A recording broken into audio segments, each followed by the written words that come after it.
Shalom, shalom, Shabbat shalom. All praise and honor, glory, respect, and homage to Yahweh, Ba'ashem Hamashiach Yahushai, Yahweh being the name of our Heavenly Father, Yahushai being the name of His only begotten Son, who the world ignorantly calls Jesus Christ. Welcome to another Sabbath class for edification, building up the righteous and the ones that attempt to be righteous, that aim to be righteous in our nation, the so-called Black, Hispanics, and Native Americans, and dismantling the idea of white supremacy in America and beyond. Babylon, or modern-day Sodom and Gomorrah, modern-day Egypt. Yeah, this place. All right, so this class is called Titanic. American Titanic. This is a sinking ship we are on. If you are watching this from America, you can clearly see that this place is going downhill fast, and God's the one doing it. All right. So what we're going to begin, we're going to be in Job a lot during this class, so you can kind of stay on Job. And we're going to start with Job chapter 11 and verse 20. All right. One thing that we can see is that these people are taking each other out. Although Jeff Sessions and the Trump administration said they got to watch these malicious, violent, aggressive Hebrew Israelites, which of course is a lie. They might want to watch their themselves or their family members or the people that they sleep in the same house with, or their neighbors. You know what I mean? They're showing themselves to be extremely violent, while for several years, just decades, the Israelites are just reading the Bible. That's all we're doing, reading the Bible and going to the feast days and gathering ourselves together, a nation not desired, not bothering anybody. But we are being labeled as fairly aggressive when not really aggressive at all. Now the Most High, that's the one you got to worry about. And I think they're seeing that as the days go on. All right, but let's bring that out. Job chapter 11 and verse 20. Khan, this is the book of Job, chapter 11, verse 20. Where everybody have it, please say Khan. Khan. Khan. Khan. Khan.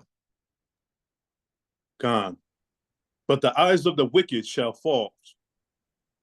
Salakia. But the eyes of the wicked shall fail, and they shall not escape, and their hope shall be as the giving up of the ghost. Khan, so the hope of the wicked, the border of wickedness is Esau, but of course, he's not the only wicked on the earth. 2/3 of our own people are extremely wicked, try to out heathen the heathen, right? But right now we're going to talk about Esau, okay? At least in this story. His hope is giving up the ghost. The hope of the wicked is dying. You know what I'm saying? That's the one thing they can hope for. You know what I'm saying? Because what the Most High has in store is immense, intense. For anybody that's straddling the fence, it's time to get on the good foot and do the right thing. You know what I'm saying? Follow these law, statutes, commandments, and not play, because you don't want to be labeled as the wicked, because there's a point in time where grace is going to run out. There's not going to be any mercy, and all the cries and weeping and gnashing of teeth is going to go on deaf ears, right? So aiming to be righteous, aiming to be holy, aiming to be separate from this wicked nation is and the ideologies of the wicked nation, not just not flying your American flag, but the way, what it represents. Distancing yourself from that is a good thing right now. Because okay, hold that. Let's go to Revelation 9 verse 6. Because in Job it talks about you know, if you die, that's a good thing. You know what I'm saying? The wicked, that's the one thing that they can hope for. Let's bring that out. Revelation 9, verse 6. When everybody have it, please say Khan. Ah,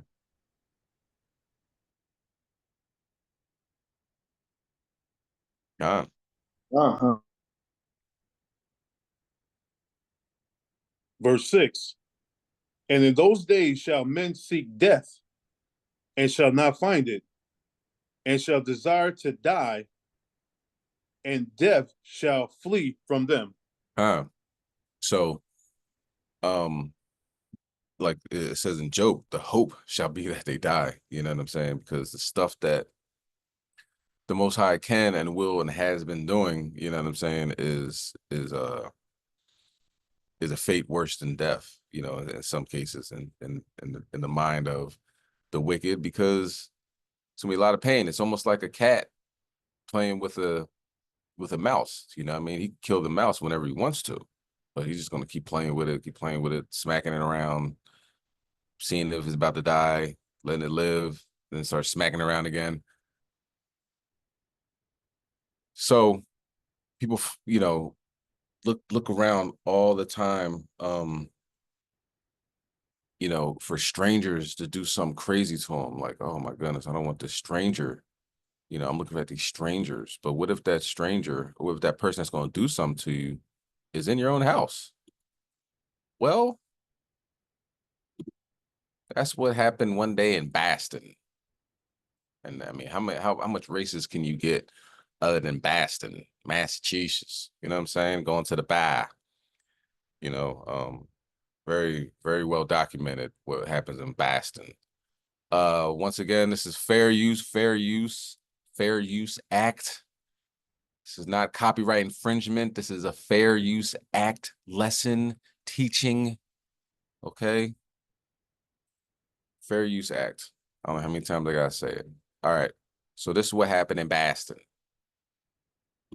A young woman handcuffed and standing before a judge, accused in the double murder of her own parents.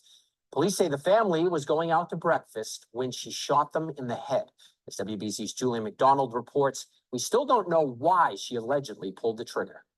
The two victims, both 56 years old, did not live at this Washington Street address. We're told they were coming to pick up their daughter when something terrible happened. A heartbreaking return home Thursday evening. As crime scene investigators finally cleared out, the owners of this house went back inside. It was 12 hours prior that a deadly double shooting shook this Bedford neighborhood. We got two gunshot victims in the car. We got one suspect under custody right now. The flash of investigators' cameras lit up the windows as they photographed and collected evidence. Police are trying to piece together what happened in the moments before 24-year-old Jessica Cavallaro allegedly shot her parents out front. That this defendant had gone to work that day as normal, that she came home unexpectedly, that her parents were going to take her out to breakfast, that she got in the back of the vehicle, that she used a firearm. She shot both of them in their heads. The 24-year-old lived with her boyfriend and his parents, to whom she allegedly confessed. That resident reported that a young woman who resided in their home had just come back into the house and reported that she had shot her parents. The victims, Thelma Tatton and Mark Cavallaro, also lived in Bedford. Their longtime landlord devastated and confused. It's way shocking. It's beyond words. I think that's why I don't feel up for talking. Neighbors along both streets stunned by this deadly violence that tore apart a family. Cavallaro was held without bail. The 24-year-old did not have a license to carry. Investigators say a weapon was found at the scene. She'll be back in court the end of August and will undergo a psychiatric evaluation. She's completely sane. You know what I mean? Get Matthew 10 and 36. Psychiatric evaluation. She knew what she was doing. Now, why do I say that? Because God said this will happen, right? It ain't just happening to us. It's happening to them, you know? And these curses are fitting quite nicely on their attire. They're wearing it like a beautiful garment. All right, let's go to Matthew chapter 10, verse 36. Khan, this is the book of Matthew, chapter 10 and verse 36. When everybody have it, please say Khan. Con. Khan.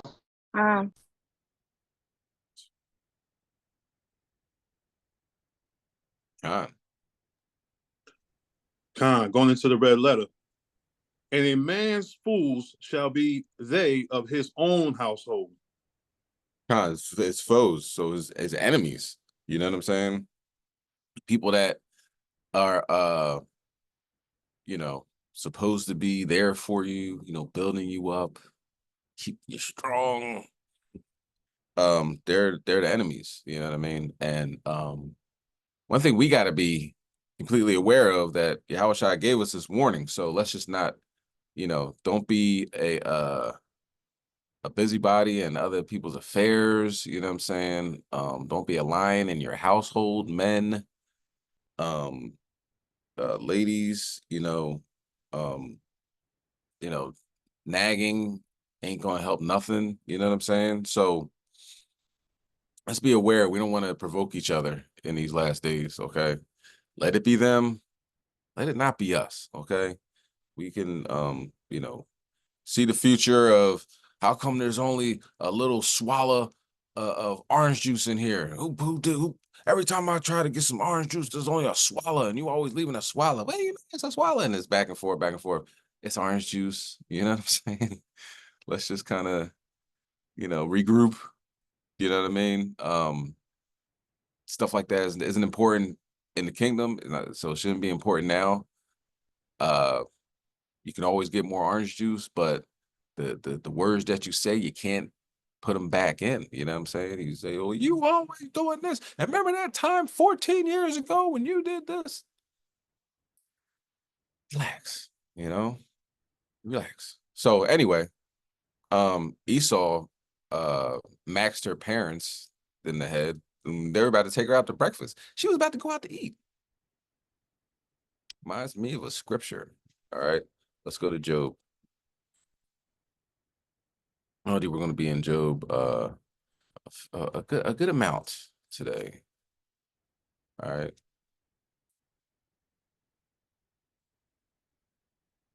Okay. Let's go to Job chapter 20 and verse 23. And there's more on this. I mean, not this story, but it's just constantly. If I was to go over everything that's happening in the world today, not today, just in this week, in a few days, we will be here till 12:30 at night. It's just immense. Okay. So let the Most High do his job, let him work. Last night was a crazy night. I don't know about anybody else, but we'll talk about that later. Okay. Just be aware that there are forces on this earth that are taking care of business, and let them pass over us. Let them pass over the righteous of us. The wicked of us, hey man, ain't nothing I can do. All right, let's bring that out. Job chapter 20 and verse 23. Khan, this is the book of Job, chapter 20 and verse 23. When everybody have it, please say Khan. Con. Gone.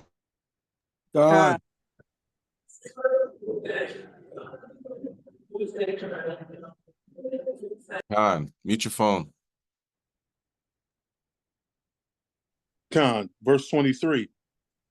When he is about to fill his belly, Yahweh shall cast the fury of his wrath upon him, and shall rain it upon him while he is eating. They're about to go to breakfast. They're probably going to pay for her breakfast. Unbelievable. You know what I'm saying? How ungrateful are you, Esau? Parents taking you out to get some parents about to take you to go out to eat, and then this is what happens. This is how ungrateful you are. I got a request to read that in the GNT. You have a GNT available, King? Khan. Khan. Can you read that in the GNT? I'm sure it's good.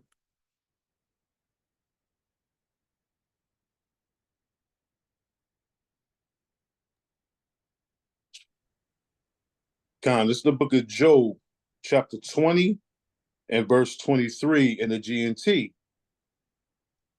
Let them eat all they want. Yahweh will punish them in fury and anger. Con. So while they're eating, they're gonna get destroyed. They're gonna get destroyed. Let's see. Unbelievable. Give me 1 second, y'all.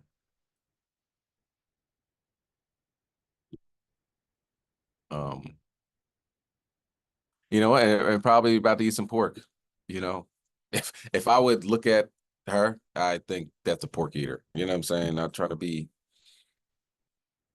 She eats pork. Let's just be honest, okay? You know, so let's get Isaiah chapter 57 and verse 21. This is a sinking ship when your 24-year-old daughter can max you in the back of your head like Goodfellas, you know what I mean? Like Tommy Delavozio, you know, my parents sleep with the fishes. That's what you're supposed to do, you know, two to the back of the head in the driveway. Did you think you were getting away? Did you have an exit strategy? No. That's the Most High God. Like, she could have been totally normal. Everything's good. Doop. Time to kill my parents. You know what I'm saying? On some RoboCop Russian Drago type time where she don't even know where she's at. She wakes up with a gun in her hand. Her parents are dead. And she's like, what just happened? Go to her boyfriend's parents' house. You know what I mean? Like, yeah, I just killed my parents. And they're like, okay, stay right here. 911, come get this goofy chick out of my house. This murderous monster. You know what I mean? This is a sinking ship. You know what I mean? And the Most High could put the spirit on all of them tonight if he wanted to. And we wake up and they're like, where the Edomites at? Oh, okay. No problem. No sweat with us. Hey, we got the beach to ourselves now. You know what I'm saying? This is a beautiful time. And then the Russian missiles come. And we'll save that to the end. But don't even worry about, we talked about that a little bit. Don't worry about the Russian missiles that are going to be 100 miles away from Florida. I wasn't old enough to see the Cuban Missile Crisis. Well, you know what I mean? The history repeats itself. It's a beautiful time to be alive, y'all. Let's get Isaiah chapter 57 and verse 21. Con, this is the book of Isaiah, chapter 57 and verse 21. When everybody have it, please say Con. Con. Con.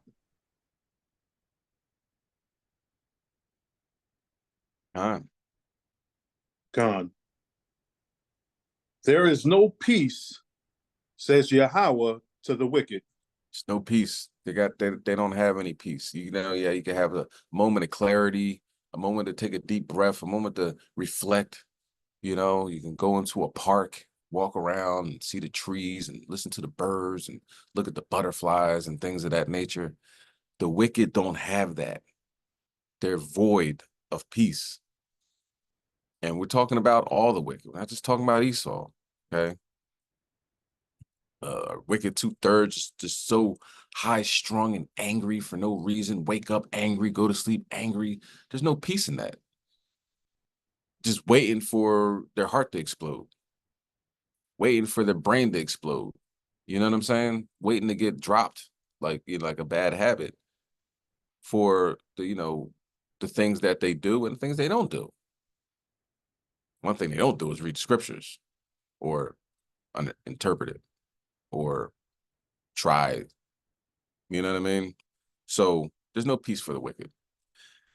Now, we talked about this story on Wednesday. I wanted to reiterate because it's such a important story of how there is no peace for the wicked. They can't go to the left. They can't go to the right. They can't go straight.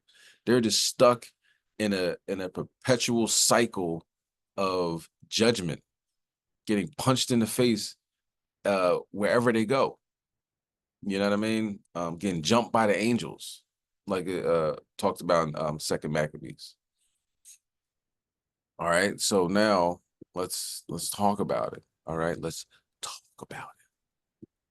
So we talked about, like I said, we talked about this on Wednesday. What a terrible way. But now you get visuals. Slocky, hold on. You get visuals. You get to see. Look at the happy family. You know what I mean? That's social media pictures. You know what I'm saying? That guy's life is terrible.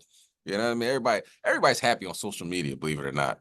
You know, you will never think that anybody has any issue. You know what I mean? If you are on social media, you're like, yo, am I the only person in the world that's having problems? No. Look at this happy family. They even got the dog to look at the camera. You know what I mean? Pictures it took to get the dog to look at the camera and have a little half cock smile. They got his little bandana on him and everything. They're going camping and all that. What does God do when wicked people are happy? He ruins their happiness. All right. So let's watch this one. Shane Patrick. Chloe and Shane Patrick were hiking on a honeymoon in the Grand Tetons, celebrating marriage, Shane's recovery from a brain tumor.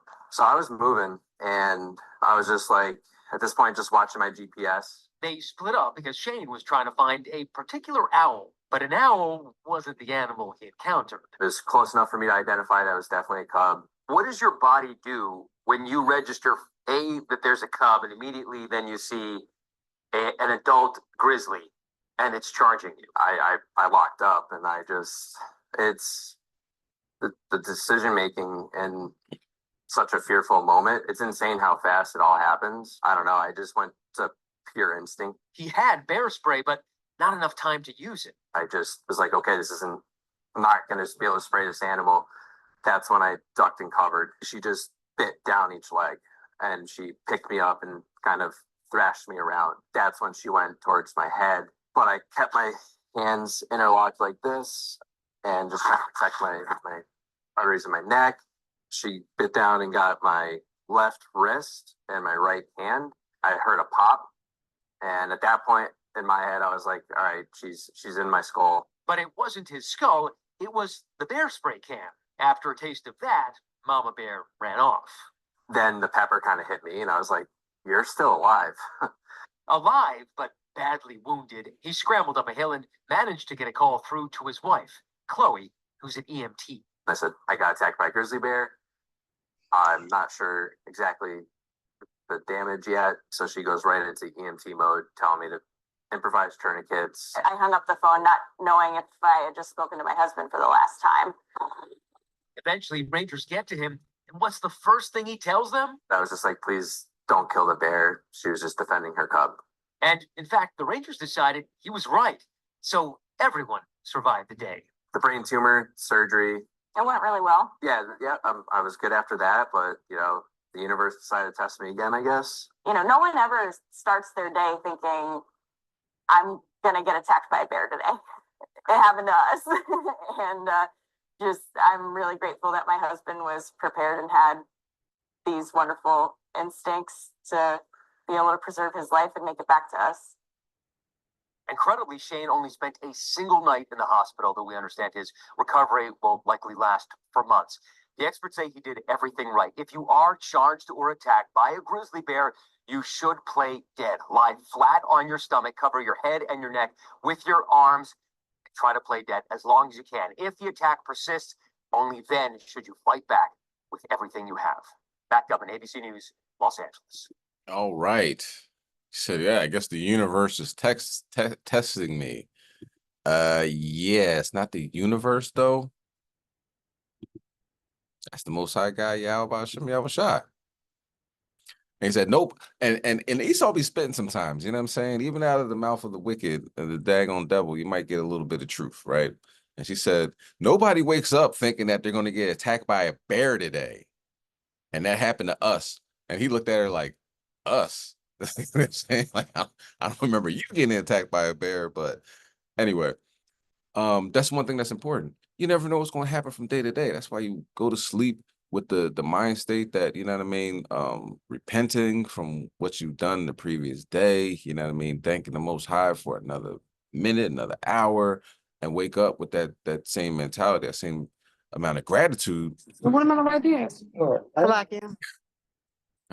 Because you don't know if you're ever going to wake up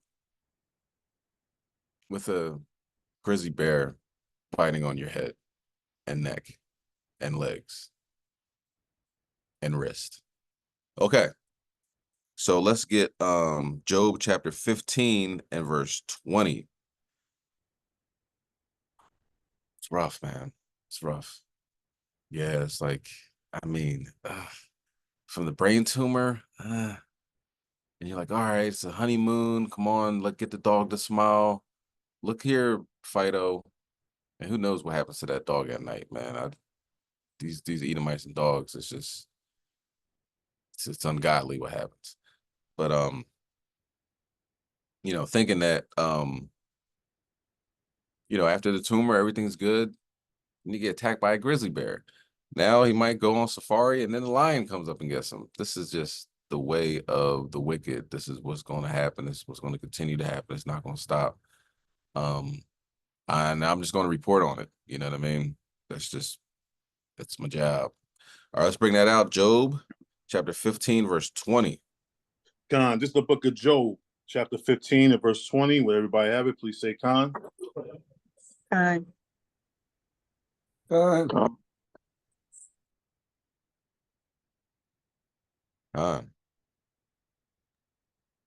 Khan. The wicked man travaileth with pain all his days, and the number of years is hidden to the oppressor. Khan, all his days, it's going to be pain. It's painful. And he doesn't know where he's going now. He's going to keep on, the Most High, the hope of the wicked is that they die. You know what I'm saying? The hope of the wicked is that they give up the ghost. And, doesn't look like that's going to happen. You know what I'm saying? He survived a brain tumor, tough recovery. Survived a grizzly attack, tough recovery. And then it's going to keep on going. Like, it's like a cat just playing with this mouse. You know what I mean? You can easily take him out. The Most High can wipe off everybody on this planet with the wave of a hand. He can wipe off our enemies with the wave of a hand, like Judith talks about. But what's the fun in that? You know what I'm saying? Most High is getting them where it hurts. Just a daily process of behind whoopings. You know what I'm saying? And as this goes on, as they individually have to deal with the recompense of Yahweh Bashem Yahweh Shai, overall, society's collapsing. You know what I mean? The one thing that America has is their money, $33+ trillion in debt, banks closing, soon to be bank runs, and then a fiery end. Okay. So go ahead. Can I get a precept on that? Sure. Baba Kashaw? Sirach 39 and I think 29, where it talks about teeth of wild beasts.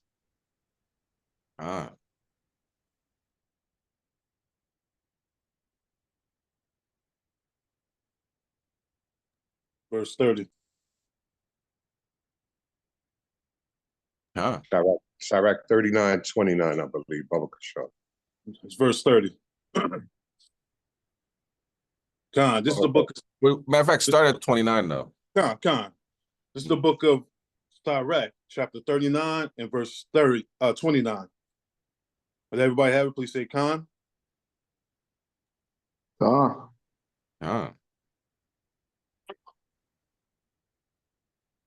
Verse 29. Fire and hail and famine and death, all these were created for vengeance. And Salakia, the Macabre was bringing out about the hail, you know what I'm saying, down there in Atlantic City. And in Texas, they have a new classification for the hail because it's so big. God. Like yeah, Howard was bringing out like these tornadoes are getting so strong that they got the new class they're gonna have to have a new classification for them. The hail has a new classification. It's too big. It's not softball size. It's like the size of a baby's head. You know what I'm saying? Or it's the size of a small adult head. You know what I mean? Like the Crossing Guard and Derby that was selling dope to the kids. That's terrible. Sorry. That's anybody that's not from around here. It was a crossing guard that was selling drugs. They're smoking weed with the students in the middle school, and she was really a short person. You know what I'm saying? And like her head might be the size of the hail. Let's move on. Can you read the next? Can you read the next? Yeah. Can you read the next? Sorry. Sorry. Can you read the next? Sorry. Hold on. For anybody that's not from around here, like her mugshot is just, oh my goodness. Yeah, it's just stuff of nightmares. You know what I'm saying? It's really bad. But she's viral now, so if you want to look that up, it's not like I'm just making fun of her. It's all over the internet. And that's Derby, Pennsylvania, by the way. All right. Right outside of Philadelphia. Okay. You bring that verse 30? Verse 30. Teeth of wild beasts and scorpions, serpents, and the sword, punishing the wicked to destruction. Excellent precept. Excellent precept. And the teeth of wild beasts. It was literally put the teeth of a bear in both his legs and thrashed him around like a rag doll and went for his neck. You know what I'm saying? The Most High is like, no, not yet. Bite the bear mace, spray him in his eyes with his own bear mace, and you go back to your cub, and I got something else for him soon. And it's not an isolated incident. These aren't individuals, one person this happens. This is happening to them all on some level or another.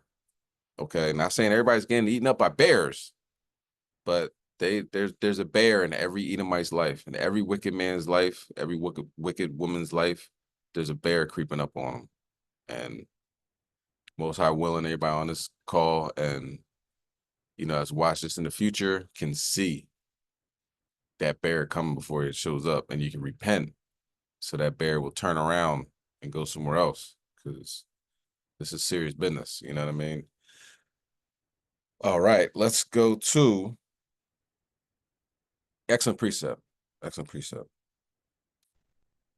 go to 2nd Ezra chapter 15 and verse 19. Because something is happening in Philadelphia that I'm sure is happening. This is a microcosm of the overall bigger picture. You know what I mean? Neighbors are going to war with neighbors, and it's prophesied to happen. So when you got it, you can bring it out. 2nd Ezra chapter 15 and verse 19. When everybody have it, please say Khan. Khan.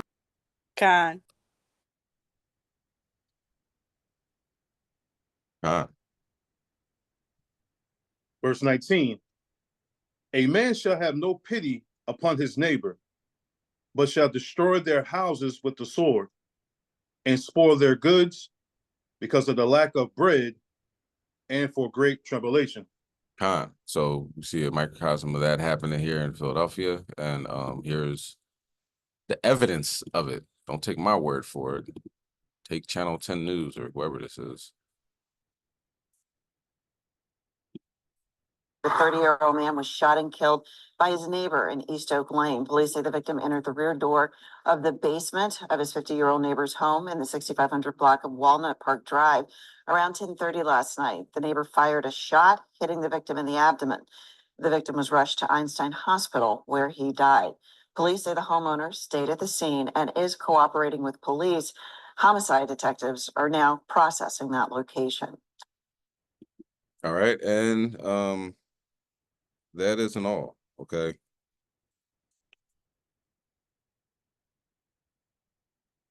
Slakia. Okay. Let's get Job chapter 21 and verse 17. So in that instance, the person came up in the person's house, you know, came up in your neighbor's house and decided it would be a good idea. But once you ran into them slugs, then I'm sure that idea went right out the window. You know what I mean? And that has to be a terrible way to die. You know what I'm saying? Dying, one thing, you know, if you're say preaching the word and you're doing God's work, you know what I'm saying? Not Christianity type stuff, but you out there doing God's work. And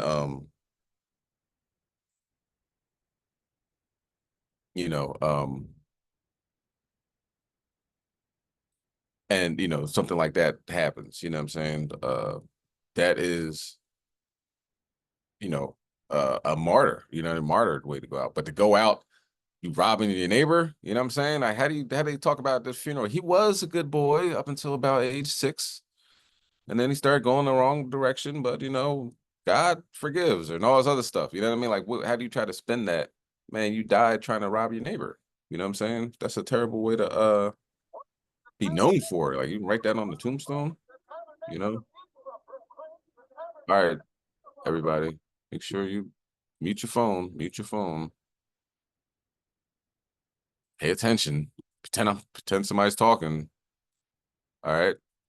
Let's go to Job chapter 21, verse 17. Khan, this is the book of Job, chapter 21 and verse 17. When everybody have it, please say Khan. Khan. Khan.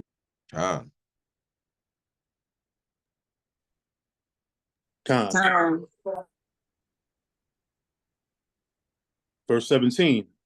How oft is the candle of the wicked put out? And how oft cometh their destruction upon them? Yahweh distributeth sorrows in his anger. So we're going to go to another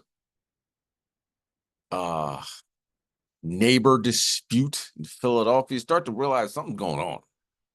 Something's happening. God's trying to tell us something. And you better get ready for it. You know what I mean? The neighbor you arguing with, man, you always doing this, you always doing that. That neighbor might just say, you know what? I'm tired of arguing. I don't want to hear it anymore. And this is what happened in Northeast Philadelphia. Northeast I don't know if say it's a melting pot, but different nationalities live up in Northeast Philadelphia, and some places where it's just Esau. So this is one of those places where it's just Esau. And to see what the Most High did, put the spirit on them to do. Well, yeah, well, Jackie Tracy, this seemed very different than it was just a couple of hours ago, where police and a SWAT team barricaded a home here on Montague Street. Now, according to police, the barricade was in response to a neighbor dispute that left a 65-year-old woman dead. Police responded to gunshots close to noon on the 7100th block on Montague Street. Some neighbors told me they heard 2 gunshots around that time. The barricade was declared at 12:23 and lasted about an hour. Now, we did see loved ones of the victim on scene. Of course, they were too distraught to talk to us. Police told me that they took in a male, but couldn't tell me his involvement with the homicide. A neighbor says the victim and the next door neighbor involved. Oh, she is hot. She's hot. Let's get that. Let's rewind that. She is not speaking kindly to that officer. That officer's just doing his job, ma'am. Karen's snapping on. Hold on. Let's go back to that. That's at Genesis 25:25 right there. You see him? Oh my goodness. She's so upset. Let's do it again. Red Devil. Police told me that they took in a male, but couldn't tell me his involvement with the homicide. A neighbor says the victim and the next door neighbor involved had issues for a couple of years. The victim is described as a sweet person who always said hi to neighborhood kids. It hurt. it hurt. She was a neighbor, you know, neighbors supposed to be family. You know, me and the other neighbors were talking. This never happened through here, you know, but you never know. Now you can still see some police tape here, and we have seen some investigators in and around the premise in the last hour. Of course, the more details that we do learn, we'll bring them to you on air and on our website. For now, here in Mayfair, Yukari Nakayama, NBC 10 News. For sure. Right, Corey Nakayama, excellent reporting. So future, you know, it's like what they were saying. They interviewed the husband. Husband was like, the day before they always arguing back and forth. This is a neighbor dispute, always arguing, and he assaulted the woman. Now, I don't know the nationality of the woman. She could be Eve. She could be, you know, I'm not sure, Asian or whatever, Moab. They didn't say, but the husband's Esau. I believe the shooter's Esau, not mistaken. If you look at the shooter's house, he has American flags all over, draped on the porch everywhere, right? So he's, you know, America, Second Amendment. You will not take my gun. Don't tread on me. You know what I mean? He's one of those guys. You know what I'm saying? Smaller government. Trump 2024. You know, I didn't see a Trump 2024, but I would doubt he would be voting for Joe Biden. You know what I'm saying? But anyway, the husband comes home. He assaults her, right? And they call the police. And the police says, you need to file a report. What do you mean I need to file a report? I just called you. You're the police. So I'm assuming this is Esau, like, because if it was Jake, they would have easily just, we're arresting him right now. So it's a whole nother different, you know, level of judgment when it comes to them. You know what I mean? Like, you got to go in and actually file a report. You just assaulted my wife and I called the police, and you're not going to arrest them because I need to file a report. I'm calling you. Give me the report. I'll sign it. You know what I'm saying? So the very next day, and he said, like, I got something for you. And he did. He killed his wife.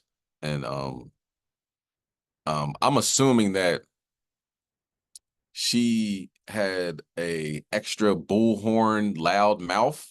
You know what I'm saying? Like, I don't think she's the quiet wife sitting in the corner like, let's all be, you know, bygones be bygones. She's probably like, yeah, and you need to do this, and you need to do that. And he's probably like, I'm gonna blow your head clean off your shoulders. And that's what he did. And he found her, you know, her husband found her. He thought that she fell. He wasn't home when it happened. So he came home like, oh, looks like she fell on the ground. Yeah, she fell from multiple gunshot wounds. So neighbor disputes occurring, only gonna get worse.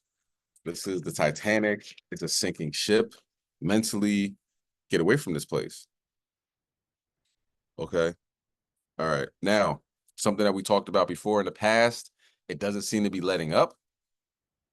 These dog attacks in Philadelphia are escalating to the point where it's almost like epidemic. You know, I said this on one of our, you know, on one of our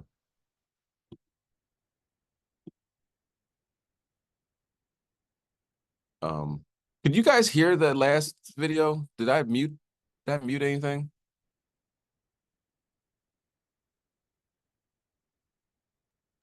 No, we heard it.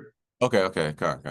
Slack. I thought I might press wrong, but so you know, now the news is talking about it like, all right, something's going on with these daggone dogs. Okay. Let's watch the video. Let's get Job 31:3 on deck, and we'll watch the video and come back to that. Sorry, thanks so much.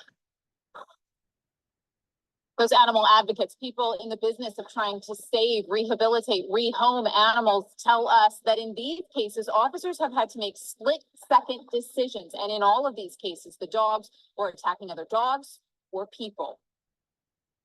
A lot of times other dogs will join in if they see a fight happening.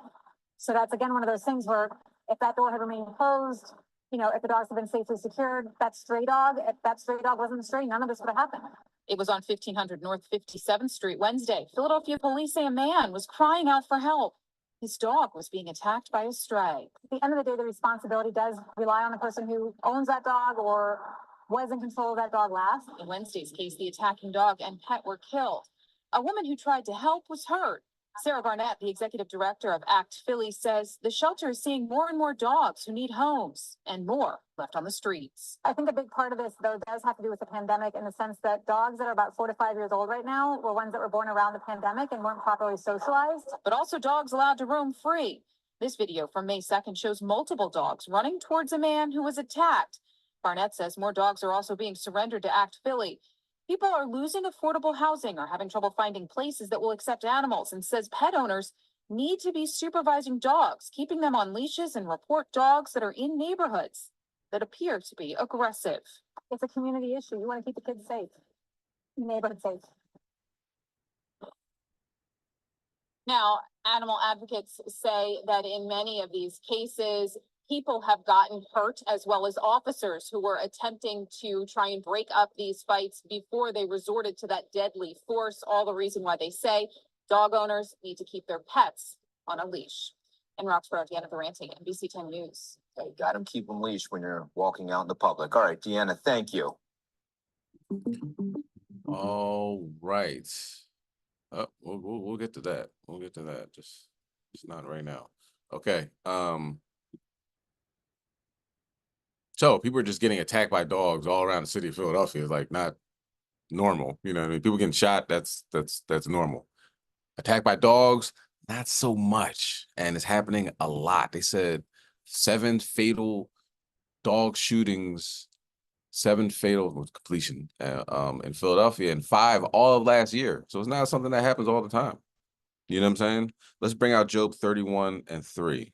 Bubba Shaw. Con, when everybody have it, please say con. Con. Con. Con, verse 3. Is not destruction to the wicked and a strange punishment to the workers of iniquity? Yeah, that's a strange punishment, getting chewed up by a dog. Like Sister said, there's a lot of pit bulls. Also, a bull massive was leading the pack in the last one, right? So the pit bulls they're fighting each other. They're attacking women. They're attacking men. They bit officers. This is happening citywide, Southwest, West Philly, all over. Okay, so you know what I mean? Getting bit by a bear is pretty bad. Being bit by like 3 dogs, 4 dogs, that's rough as well. You know what I'm saying? Okay, so now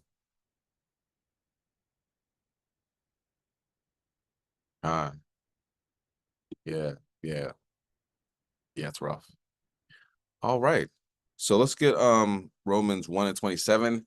I don't know if you are aware of the time period we're living in. It is actually Pride Month. Did you not know that?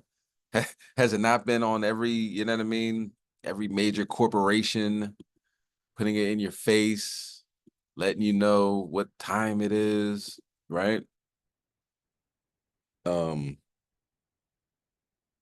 matter of fact, before we get to that, I'm gonna have to mute this too because of the music, and I don't want Esau to be we all know how Esau is. He'll be all extra and saying that since you don't have access to this, you know what I mean?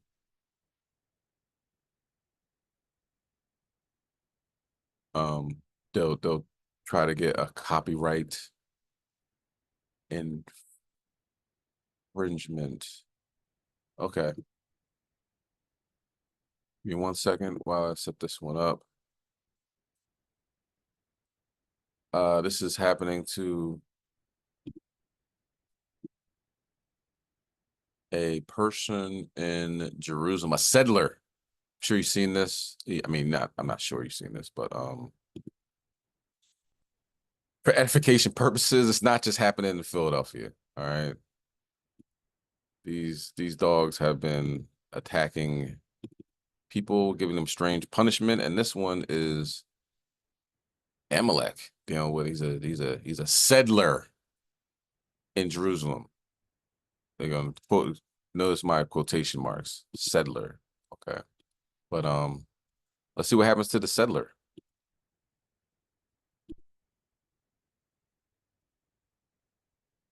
Run, Forrest, run. Since I don't have the music, I could do the ad libs. Give me that. Give me that. Where you think you going? Take it, take it. Now we want you. So chasing across the street. You notice how they spanned out. You can't go anywhere. Like it's dogs are smart. They're excellent hunters. You try to run across the street, you got one dog across the street. You try to backtrack on the left, you got one back there. They ain't gonna win. It ain't gonna work. Okay, so that happened one day in Jerusalem. So the dogs are getting the spirit on them, like Other Macabre brought out with the teeth of wild beast. Bit him up. All right. Now, if you didn't know what month it is, maybe you know might have been under a rock, which I'm not even mad. You know what I'm saying? Don't watch TV, don't get on the internet, all that other stuff. Okay, because they're just laying it on pretty thick. You know what I'm saying? But what the Most High God has done, He combats these things. They're not going to get away scot-free. It's not. That's not how any of this works, right? Let me see if I could.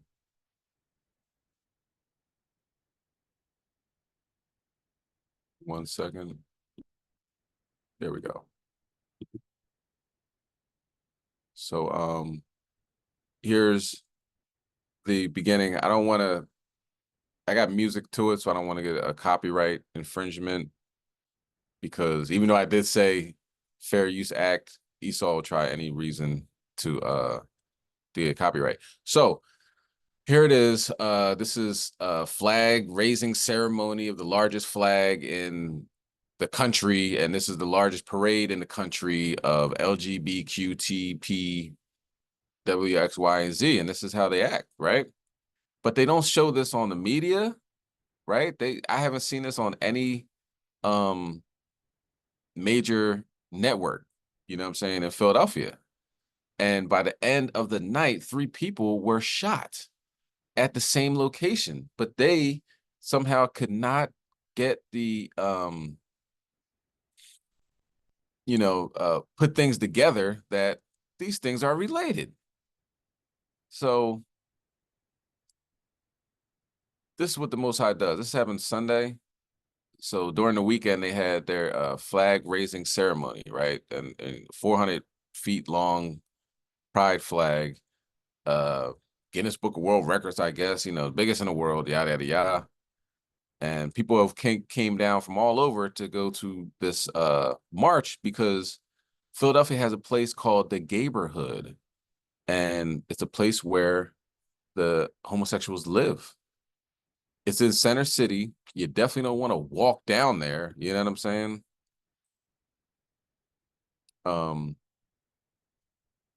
You find yourself down there, you be like, oh, how'd I get down here? Let me backtrack. But sometimes you just gotta, if you're going somewhere. Back to the factor on sin. Slack it. If you're going somewhere, you gotta walk through it, for the most part. Anyway. That's how the so-called Pride Month is starting off. Most High God ain't playing. He ain't joking. You know what I'm saying? You want to pride go for destruction. That's how you want to take it. That's how it's going to go. And that's not all. There's a whole new disease that came out. You know what I'm saying? Brand new. Breaking news. No, not monkeypox that affected only homosexuals. You have something else. I don't even know what it's called, to be honest with you. But let's bring that out. Romans chapter 1 and verse 27. Con, this is the book of Romans, chapter 1 and verse 27. When everybody have it, please say con. Con. Con. Con. Huh.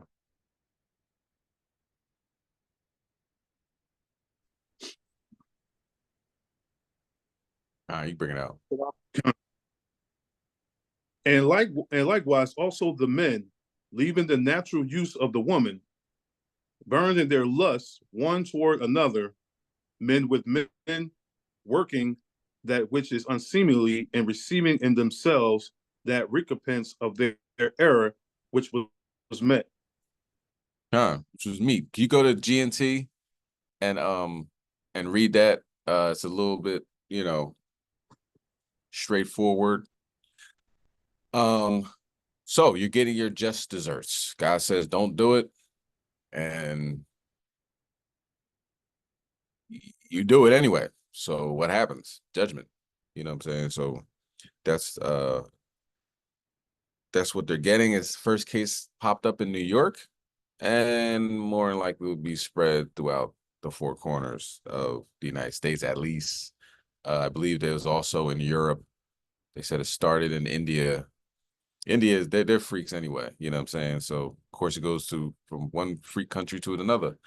Can you bring that out? Romans 1 and 27 in GNT.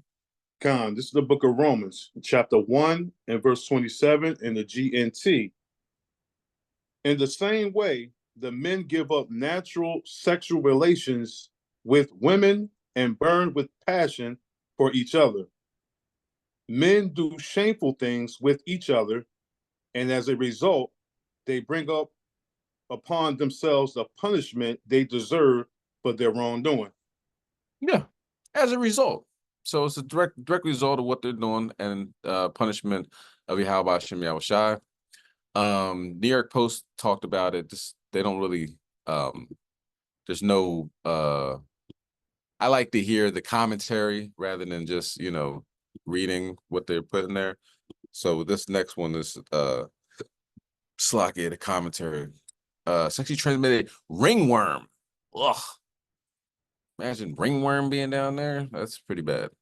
But here we go. Considered a very rare sexually transmitted STD has made its way to the United States. A man developed a fungal infection that is sexually transmitted in the form of ringworm. My next guest has more details on the case. And Dr. Ali joins us here on the Factor Uncensored to talk about this new STD, or is it new, Dr. Ali, that we have identified in a man in New York City? Isaiah, it's actually been around for many years. This sexually transmitted disease actually started in India many years ago, back in the 1990s, and then recently has emerged in the European countries. And then most recently, we got one of our first cases here in New York City. This was actually a gentleman who had traveled from Europe and was staying in New York City that infected another gentleman, and that's how we have had the most recent cases of this sexually transmitted fungal infection. Now, what exactly is this STD? Yeah, Isaiah, this is a ringworm. It's a different form of a fungal infection. Oftentimes, sexually transmitted diseases are bacterial infections, and that's what we commonly see. However, recently, this fungal infection is what's emerged, and what we're discovering is that the transmission of this is a sexually transmitted disease, meaning that this goes from person to person, and that's how it's infected. And we have seen this, especially in this case, in the European cases, that there's a significantly higher case of this infection in the gay population, in the men-to-men sexual intercourse. However, rarely, but it has been seen, but more rarely is it transmitted from female to male or male to female. This is more in the gay population that we're seeing this specifically a men-to-men contact. It's almost scary, like back in the AIDS days where we couldn't figure out where it was coming from, but we knew it was from male to male contact. And That's a good point. Yeah, that's a good point. And the reason why this is important is because the treatment is actually different than other fungal infections and other bacterial infections. So that's why if you have any symptoms, if you have any new rashes that have developed, especially around the perianal area, around your penis or genital area, it's very important to get that checked out because there are blood tests for this that can be done. And so that's why it's so important to get assessed, because this may not be a bacterial infection. It may be a fungal infection. It needs to be treated different, not with antibacterials, but instead with antifungal medications. But different from the AIDS that we all once knew about, and not deadly though, right? What's the end result here? If you what happens? Most of these cases are treated and resolved. However, it does take months for these symptoms to resolve. And that's why the folks are being encouraged to stay away and be careful if they do have that rash to not spread it to other people and get treatment early on. The earlier that the folks get treated with the appropriate medications, the earlier the symptoms resolve and the lesser chance there are of spreading this fungal infection to other folks. And you really hate to point the finger in a situation like this, but what we realized, and the guy admitted in New York City, was he said he went from country to country, and in those countries he had sex with different individuals, and then came back and had the current case of STD, the fungal STD that he has. So sex tourism, if you want to call it that, can be dangerous. 100%, Isaiah. You're not sure what sorts of infections or sexually transmitted diseases maybe that person may be carrying. So yeah, it is very important, especially if this is somebody who you've never been with, or this is your first interaction with them. From a sexual standpoint, you may want to be extra cautious, and be very careful of that, because you're right. I mean, especially folks that have been traveling from overseas, other countries, these sorts of things that may not be as prevalent in the United States are prevalent overseas, and those, they may be bringing that over. And so be very cautious and careful of that. Absolutely. Now, for those who, and I think this right now is the only case in the United States, right, Dr. Ali? Yes, that is correct. And since then, there have been more cases, but they're all localized still to the New York area. And we have not heard of it spreading throughout the country so far. Oh, whoa. Let's slow down for a minute. It's supposed to be the first one. He's like, yeah, there's others, but it's just, wait a minute. Somebody lying. Let's keep going. What else you got to say? But I do want to caution folks and make them aware, especially if they're having any sort of rash, nausea, vomiting, fever, chills, those sorts of symptomatic issues, to get checked out, get treated appropriately, and get the appropriate blood work. Isaiah, we've talked about this stigma. Maybe it'll just go away. Maybe it's just, something else. Get it tested, get it looked at, talk to your doctor about it, because otherwise it may linger around a lot longer. It may spread to other folks that, especially your loved ones. And you just really want to be careful if you're having any of these symptoms. What's trending? Our friends from the... All right. So we'll get back to that. We'll get back to this one. Flying spiders. Flying spiders. Okay, so here we are. Here we go. Opening up for Pride Month. Have some wingworms and a massive brawl and shooting.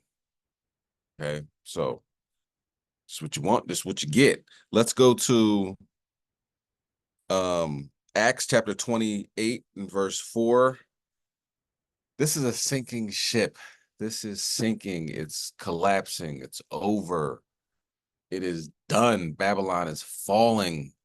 Everything they want to do is backfiring on them. You know what I mean? Oh, it's Pride Month. It's Ringworm Awareness Month now. oh, it's Pride Month. Everybody's supposed to be happy and gay and all this other stuff, and then they end up beating each other up and then shooting each other at the end of the night. That's not happy. That's not gay. Well, I guess it is gay, but you know what I mean? Not the happy gay. Got something wrong with y'all. And the what do you call them? I don't even, so many different names. The one it was a girl that wants to be a boy that shot up the private Catholic school. They read its diary and it's talking about I in my mind I have a penis. You know what I'm saying? I do have one and I would like to use it on women. Yeah, it's kind of, you know, that gender pills that they're taking and hormone imbalancers gone. You know what I'm saying? Your mind is turned into mush where you start believing these things that you wish you had and this, that, and the third, to the point where they get firearms and then shoot people. This happened to in Southwest Philadelphia. It was a transsexual that just shot random people. Like, no, who does that? The percentage of these mass shootings has to be looked at as how many of these people feel they are under like gender dysphoria. You swear you're another person, so you have no love for yourself. So of course you have no love for the next person. So killing people is easy. Killing children in school is easy, and America promotes this. You know, especially the Democrats, who we swear, oh, you're not black unless you vote Democrat. They don't care about you. They care about Baphomet and LGBTQ TWXYZs. You know what I'm saying? But anything America's doing is backfiring on them. The ship is sinking. You know, mentally get out of this place. You know what I'm saying? Don't feel bad. This is God. God's doing this. Okay. So, you know, going against God is one of the worst things anybody can ever do. So don't do that. Let's bring that out. Acts chapter 28 and verse 4. Khan, this is the book of Acts, chapter 28 and verse 4. When everybody have it, please say Khan. Khan. Khan. Khan.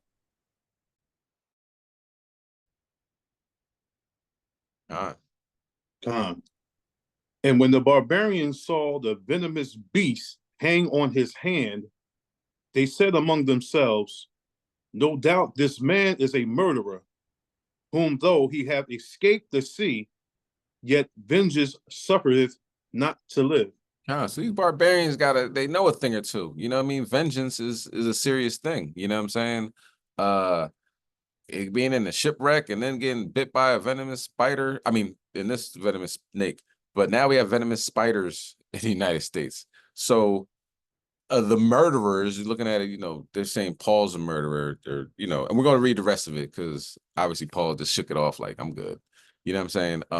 But the murderous nation of the United States is being invaded by murder hornets, invaded by murderous venomous spiders. It's no accident, you know what I mean? They're not being invaded by unicorns and happy-go-lucky elves that, you know, or leprechauns that give you a pot of gold. You know what I'm saying? They're being invaded by beasts and insects that are set up for vengeance because this is a murderous nation, you know? So they're all just coming in, all flooding in, little at a time. Like, dang, I forgot about the murder hornets. Well, the murder hornets didn't forget about you. They still here. You know what I'm saying? And you know, what's this with these venomous spiders? Of course, we're gonna watch the article, or not the article. We're gonna watch the little report, really rather, on these murderous spiders, and they're gonna say they don't bother people. What? Like, no, that's what they want you to think, because of course, you know, they always got to downplay it. They don't want public you know, running around going crazy. You know what I'm saying? They want you to go to work, they want you to pay your taxes, you know what I'm saying? They want to keep the system flowing. But if it's venomous, pretty much means it could kill somebody. You know what I'm saying? So I'm gonna go with that rather than what the news media, these frogs, got to say. But let's keep going though. We're gonna get back to that, the video. Let's keep going. What happened to Paul? Because we know Paul's chilling. All right, go ahead. Read verse 5. Verse 5. And he shook off the beast into the fire and felt no harm. Because he ain't no murderer. You know what I mean? Well, Paul was a murderer, but he repented. You know what I mean? Now he's doing the work of the Most High. You know what I mean? He's doing the work of an evangelist. He is on fire at this point in time. So he just shook it off, right? Go ahead. Can we read verse 6? Verse 6. Howbeit they looked when he should have swallowed or fallen down dead suddenly. But after they had looked a great while and saw no harm come to him, they changed their minds and said that he was a god. So his hand should have been like the size of a baseball mitt and swollen up and just dropped dead. You know what I mean? But he just kept it moving. It like, yo, he's a god. So, you know what I mean? Of course he was, right? It said, ye are gods. You know what I'm saying? We follow the law, statutes, commandments of the Most High. Nothing's going to bother you. You know what I'm saying? It's all in the Most High's plans. You know what I'm saying? Okay? That's why we repent daily. And these terrible strange punishments are going to have to deal with people that are just deep into their sin. You know what I mean? Or unrepentance of their sin, rather. All right, so let's go to the next video. All right. The next video about these venomous spiders. You thought ringworm was bad. How about venomous spiders? Married Morning Show joining us now. Hey, we have Nick and Kristen from 99.5 The Wolf joining us live right now. Nick, where do we find you? I am in a bubble because there's no way I am letting this happen anywhere near me. I'm sorry. I'm gonna live this. This is where I live now. Bubble for a couple other hosts Nope. because I do not want to run into what you guys are talking about this morning. Giant venomous flying spiders. What? Okay, so the flying part is a little much, but there's these spiders that are set to invade New York and New Jersey in the next couple weeks. They're called Joro spiders. They're big. They're about 4 inches long. Oh no. And they have the ability to spin their web into little parachutes. Parachutes, guys. And so they'll kind of drift down from lampposts, from tall buildings, and land on people. They are venomous, although they're not super dangerous to humans.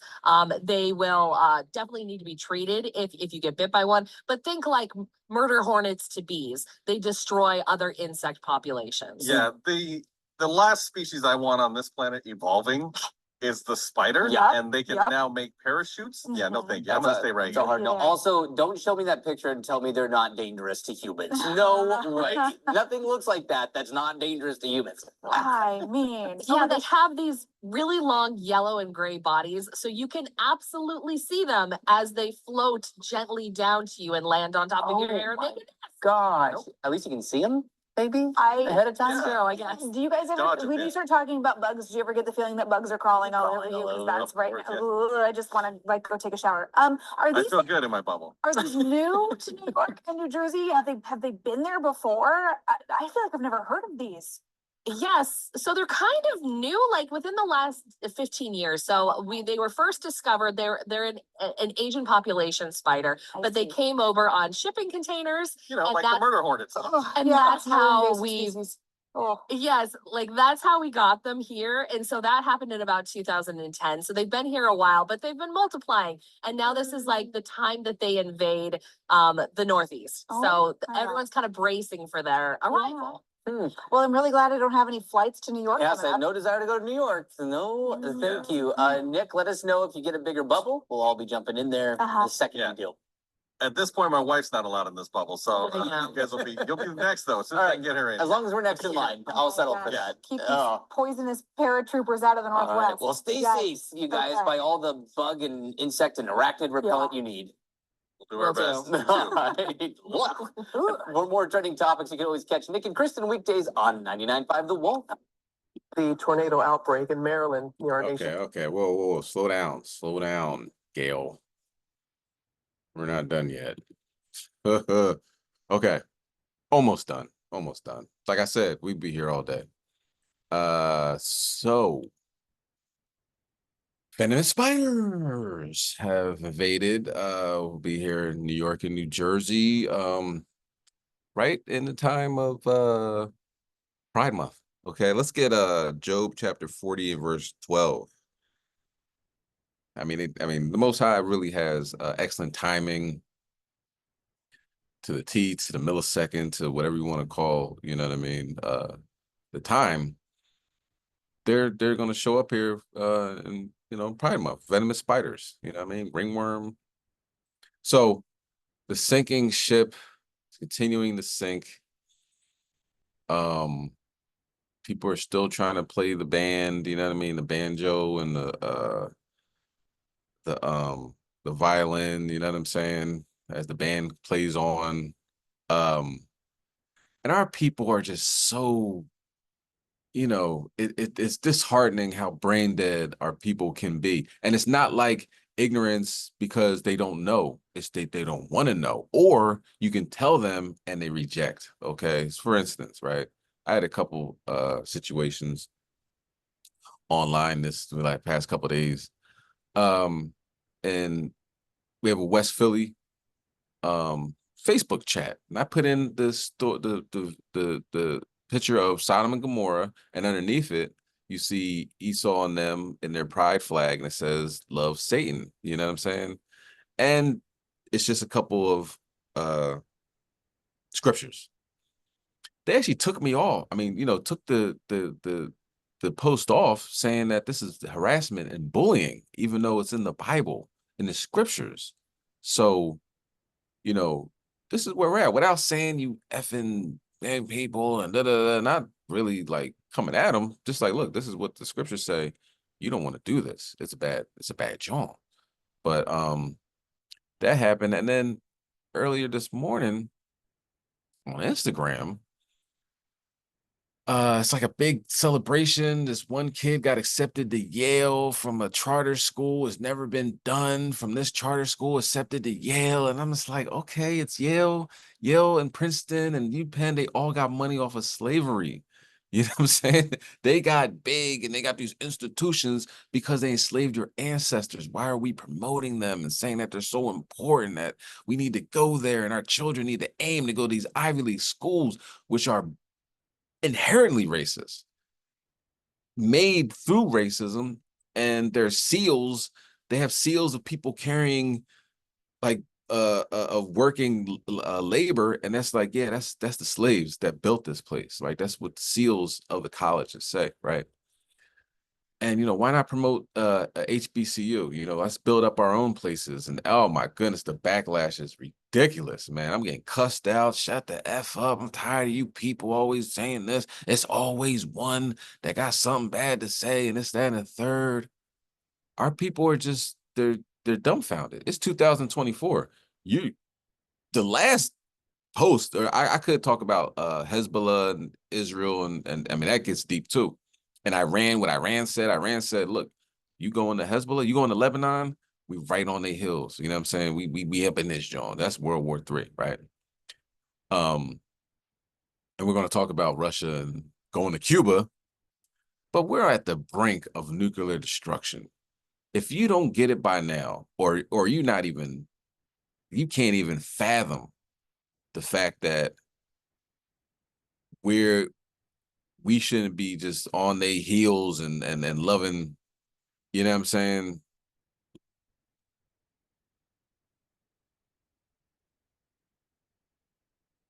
Can you prove that? All right. We shouldn't be on their heels. And anyway, when you say it's owned by them, what do you mean? The president of Lincoln University is white?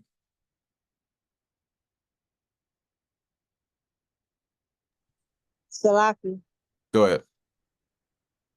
There's one HBCU and it's most of the HBCUs they owned by the white people. You prove that? One I know in particular. Huh? You want me to look it up? I Yeah, can. send it to me. I will. Okay. Anyway, what we need to do is be amongst each other. Okay? That's important. All right. And not be amongst them, because I think there's one in like Yale or Princeton. The Eve went to sleep in the hallway, not the hallway, like the day area where people congregate and stuff. She went to sleep there. They called the cops on her. You know what I mean? Yeah. So building up their stuff isn't where we need to go. Okay.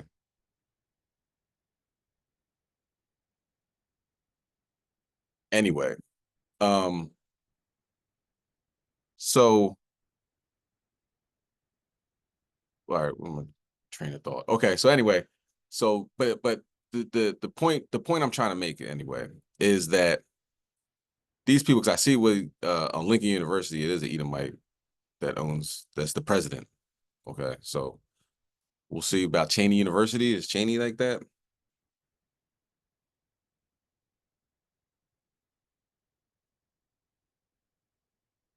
Mm-hmm. Oh wait, no, this is Jefferson, Missouri. No, I'm thinking this is something else. Hold on. Lincoln University.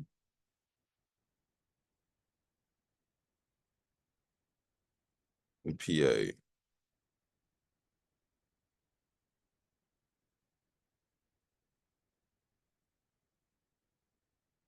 No, that's Eve. Eve was in Lincoln University. So that was Lincoln University in Missouri, wherever that is. So Lincoln University of Pennsylvania is owned by Eve, or president anyway is Eve. But what we need to do is put our resources together, build ourselves up, and we can not complain when we don't have anything. But Philadelphia it's really sad. You know what I'm saying? A city that has I'm not gonna say majority Black and Hispanic, but when you add in the Hispanic, it probably is majority right now. I think like 40%, I believe, of the population, but enough where we can make real change. And we'll never do it because we're completely divided and love everything Esau does. This is the one, before we go any further, right? It's two general stores. It's a Black-owned general store, so-called Black, obviously, right? So-called Black general store, white general store, so-called Edomite, right? I'm not so-called, an Edomite general store. And the person says, oh, I get my ice at the white man's general store because his ice is colder. That's the mentality of our people. They think Esau's ice is colder. They think that Esau is such an important person that everything that he does is so much better. And that's the mentality of our people. And that's in and out the truth. All right, so let's go to, matter of fact, let's bring that out. Job chapter 40 and verse 12. Khan, this is the book of Job, chapter 40 and verse 12. When everybody have it, please say Khan. Khan. Khan. Khan. Khan.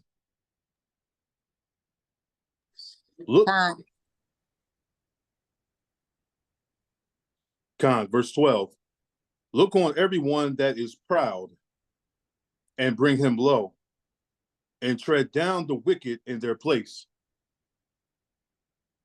Khan. So the proud are being tread down in their place. And I pray that it continues to happen and be able to see it, because pride go before destruction. And this has been a crazy month so far, and I don't think it's going to stop anytime soon. And here we go. Capital and a deadly twister striking in Michigan. Sam is in for Ginger, standing by with a big picture. But first, let's go to Elizabeth Schulze in Maryland with a glimpse of the damage there. Good morning to you, Elizabeth. Hey, good morning, Robin. And we are in a dense residential area, just about 30 miles northwest of the nation's capital. You can see here that cars are trapped, power lines are down. And if you look over here, you can see that this tree has been completely split in half, fell onto that house. This is one of several homes that's now encased by fallen trees and debris after the tornado tore through the neighborhood. Get back down, get back down. Overnight, multiple tornadoes touching down in Maryland, There's two. injuring 5 after a night of severe weather. So this is the first time I've seen a tornado. The first landing in Poolsville, Maryland, right next to a middle school, Oh my God. before moving east to the city of Gaithersburg, hurling debris through the air. Fallen trees blocking roads and damaging several houses, including one that collapsed and trapped 5 residents inside, all injured but remarkably expected to survive. The tornado hit, I just hear loud thuds and I just go to my bathtub, hide there. Overnight, authorities urged residents to take cover immediately. We never had nothing like this before. Meantime, outside Detroit, a deadly EF1 tornado killing a 2-year-old after a tree crashed into the bedroom of this home. This was a tough day. It's heartbreaking, something that's hard to take, hard to swallow, and probably be many, many sleepless nights. And the canopy of this gas station toppled over as drivers were filling up. Never in my life I was scared this much. The National Weather Service will be here later today to investigate the damage and assess exactly how many tornadoes struck the area. Robin. That's what you see. So much damage there. Elizabeth, thank you. The dangerous weather is on the move this morning. Sam is in for Ginger. Ginger, and you're tracking it all for us? Yeah, we are, Robin. Good morning. Good morning, everyone. So that tragic death in Livonia, Michigan was an EF1 tornado. That just reminds us that even the low category tornado is dangerous. We've got to take them all serious. And this rough night, this deadly, dangerous night of weather left us with about 19 tornado reports. You see the 2 in Michigan. Well, let's concentrate on what was going on in the Maryland, Virginia, and West Virginia area. So about 17 reports. Now we'll get in there later today and we'll look at the damage and see, is this all coming from one storm where there's separate spin ups, but this was a lot of damage reported in this area.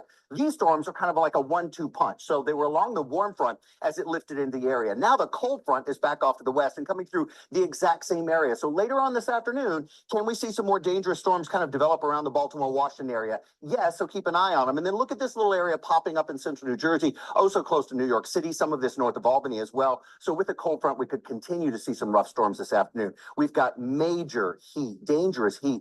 Okay. All right.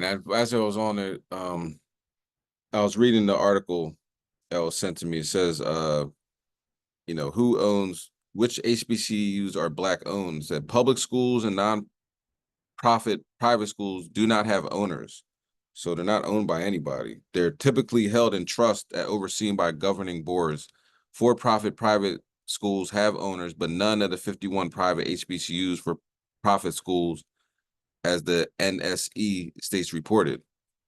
So they're not owned by Esau. Now, of course, we live in an Edomite country, so it would be, poor taste to think that our taxes don't have to go to Edomites. You know what I'm saying? But that doesn't mean they own the HBCUs. The presidents of the HBCUs that I know of anyway are Jake, and the teachers, not all the teachers, but it's a place where we build up ourselves, instead of building up their selves. And that's why you see brothers that went to Cheney and went to Lincoln, they're close with their people they graduated with, because they, we have to be our best. We got to advocate for ourselves in this place. So I would recommend HBCUs way more than Lincoln and not Lincoln, Slovakia, Princeton and Yale and all those other cracker colleges. All right. Hopefully don't take me off for saying that. Anyway, here we are with the tornado in Maryland, right? And I think that's funny that HOI East Coast went up to New York and did like I don't know how long he was out there, man, but he was out there when it was sunlight, and he was out there with the elder when it was the nighttime, and all of a sudden here it comes with with our tornadoes that just show up down in Maryland. East Coast was wilding, you know what I mean? Like I see you, I see what you're doing. I see you putting in overtime. Send a couple tornadoes down there and then send a couple more. You know what I'm saying? Not far away from the White House, you know? So that's how the Most High will respond to you at times. You know what I'm saying? See you doing a good deed, he'll destroy the land. All right. Best believe that. Let's go to man, Slack here. All right, the next um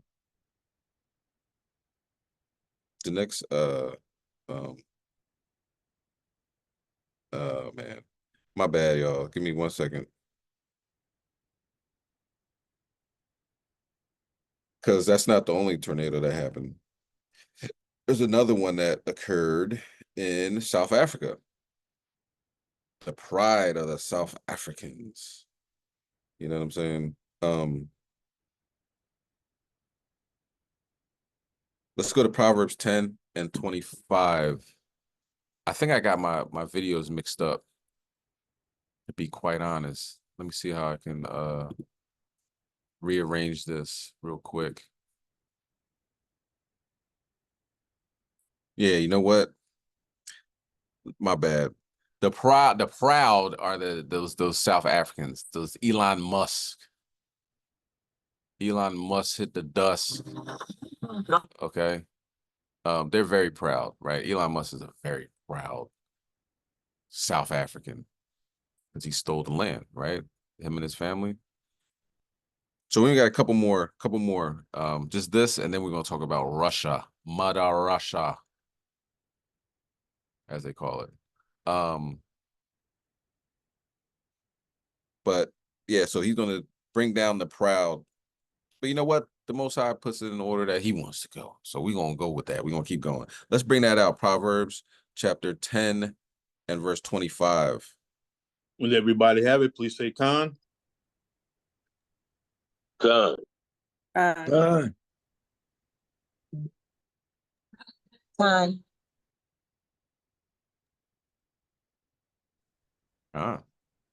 Khan. Verse 25.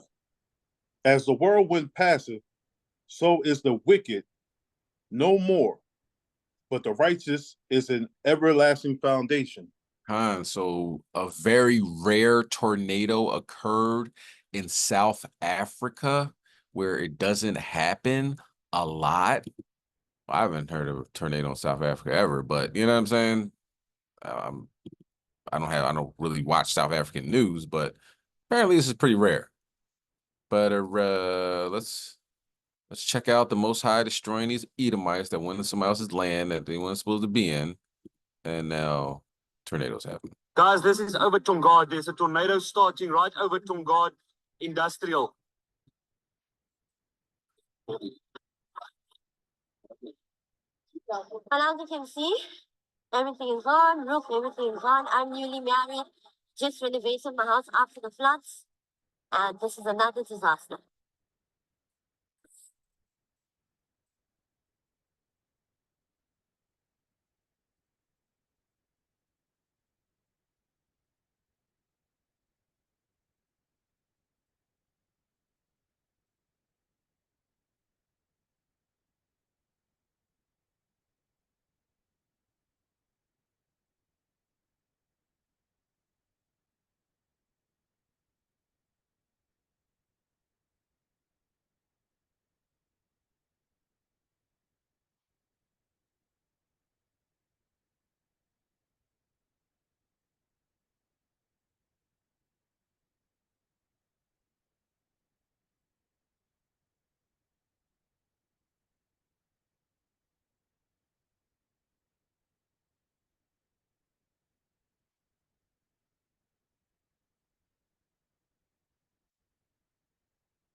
All right, let's get Amos chapter 1, verse 9 And then we're going to talk about Mother Russia, which is I'm saying that as mocking, you know what I'm saying? Because we know Jerusalem is the mother of us all, but Mother Russia says that they are the mother. Let's see what God has to say about that. But let's bring that out. Amos chapter 1 and verse 9. Khan, this is the book of Amos, chapter 1 and verse 9. And everybody have it, please say Khan. Khan. Khan.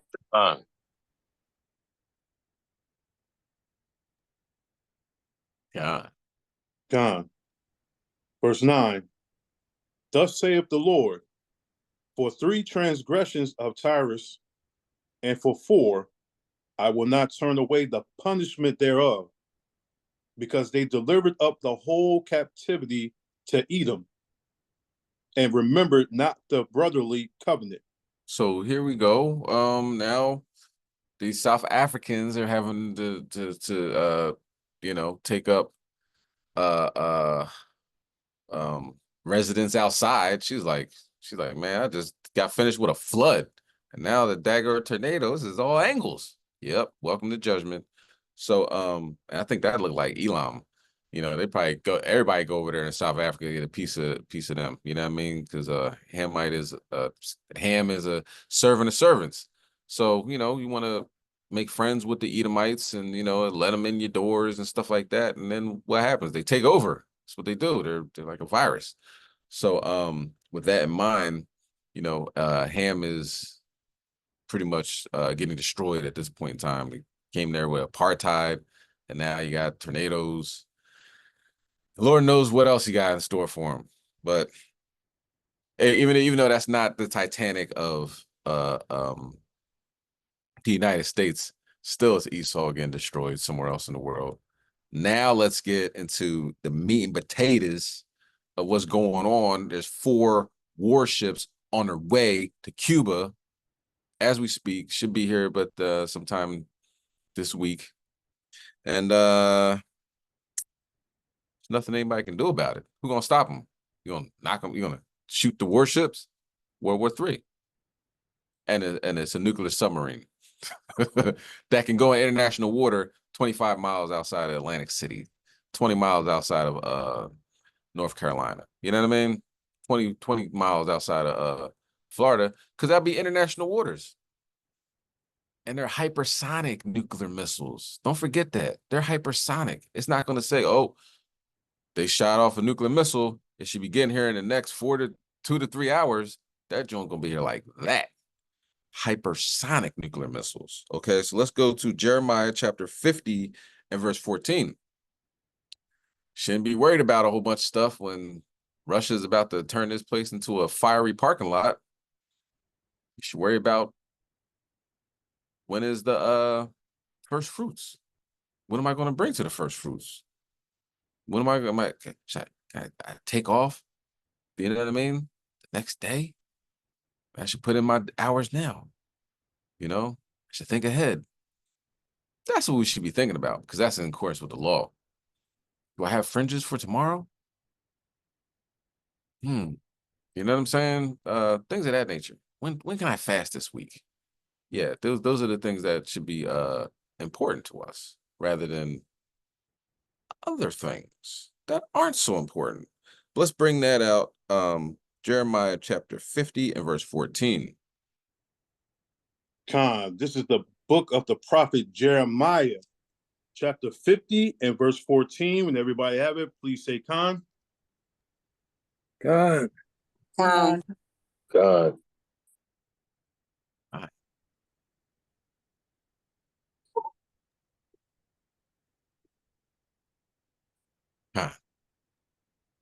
Khan, verse 14.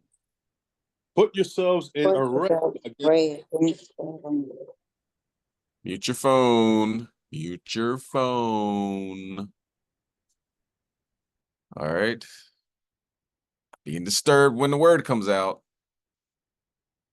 Go ahead, Yatak. You start again. Khan, verse 14. Put yourselves in array against Babylon round about. All ye that bend the bow shoot at her, spare no arrows, for she hath sinned against the Lord. And it's 144. Check this out. Yeah. Roundabout is pretty accurate when Vladimir Putin says he's going to bring nuclear weapons to other countries that are close to Babylon, because Babylon is bringing weapons close, in Ukraine, giving American weapons to Ukrainians to strike deep inside of Moscow, 200 miles in. You know what I'm saying? And he's like, well, we're not gonna strike Moscow or the Kremlin. But you have weapons that can. And who's these Ukrainians where they're gonna say, oh yeah, we're not gonna do that? Remember, Ukraine is pretty much decimated and it's just NATO fighting right now. So this is really a war of the United States versus Russia. And Russia knows that. Everybody knows that. We know that. But now Russia has been very diplomatic and having restraint. And it's really the Most High having this type of restraint because, want everybody to come to repentance. But now that you get a submarine that has nuclear weapons and they're hypersonic and it's going to be 100 miles away from Florida, man, repentance is so important right now. You know what I'm saying? Well, I still got 50 years. I don't know who told you that. But this would be and are they going to leave? Once they're there, they're going to leave. That's another thing. It's like the Cuban Missile Crisis back in the 60s or 70s or whatever, when it was the 60s, when JFK was president. That was close to nuclear war. Guess what? Here we are again. All right, so watch this videos. We got a couple videos, and then we're good to go. Let's go to 2nd Ezra chapter 16, verse 7. Hold that on deck, and we're gonna go to watch this video. All right.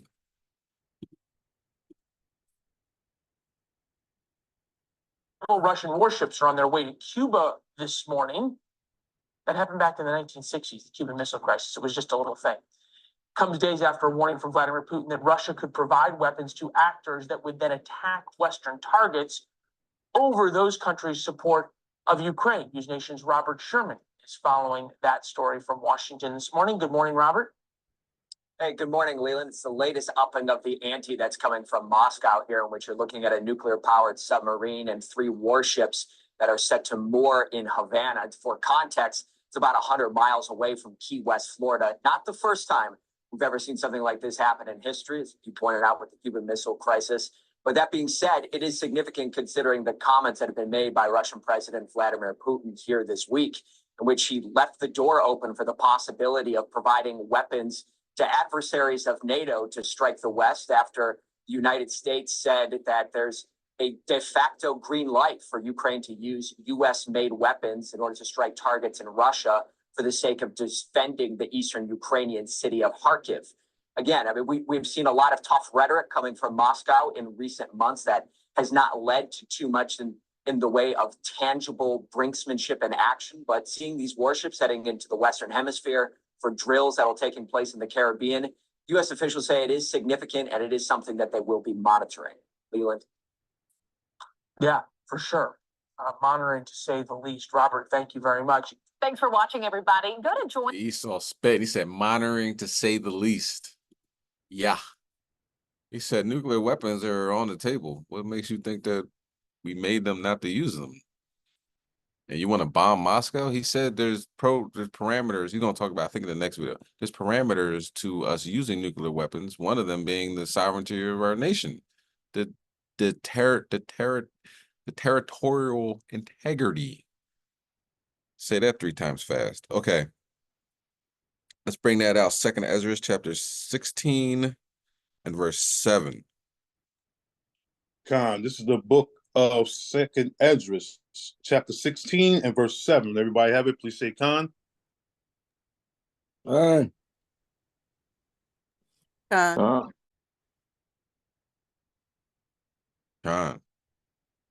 Khan. May one turn again the arrow that is shot of a strong archer. So once these nuclear weapons are shot, can anybody turn them back? That's a strong archer. Russia is. They're a top superpower. You know, the Most High gave them nuclear weapons. You know what I mean? He made the Smith and the Waster to destroy. It's going to be a destruction. They're not going to turn this back. They have torpedoes. They don't have to shoot them out the air. They can be in the submarine and shoot nuclear torpedoes that have, I think it's like a 25 to 50-foot tidal wave of nuclear radiated water that will totally decimate the land and the people once the water is absorbed into the atmosphere, or, the ground or whatever, you know what I'm saying? So it doesn't have to be the hypersonic nuclear missiles. Russia has plenty of missiles, and they actually have a satellite, which America's like, yo, you guys just launched a satellite that have nuclear weapons in them. They're like, no, we did not. You know what I'm saying? They don't have to tell you the truth, but that's what Russia has in its arsenal, and who knows what's on those warships and who else is on their way over here. And they don't have to get on the ground in hand-to-hand combat. They have they're very strong when it comes to arrows. Can you read the next verse? Verse 8. The mighty Lord sendeth the plagues, and who is he that can drive them away? Yeah, who can drive away the plagues of the Most High? Nobody. Go ahead. Verse 9. A fire shall go forth from his wrath, and who is he that may quench it? Who's going to stop the nuclear fire that's on its way to America? Nobody. Can you read the next verse?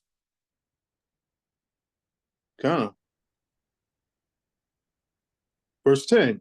He shall cast lightnings, and who shall not fear?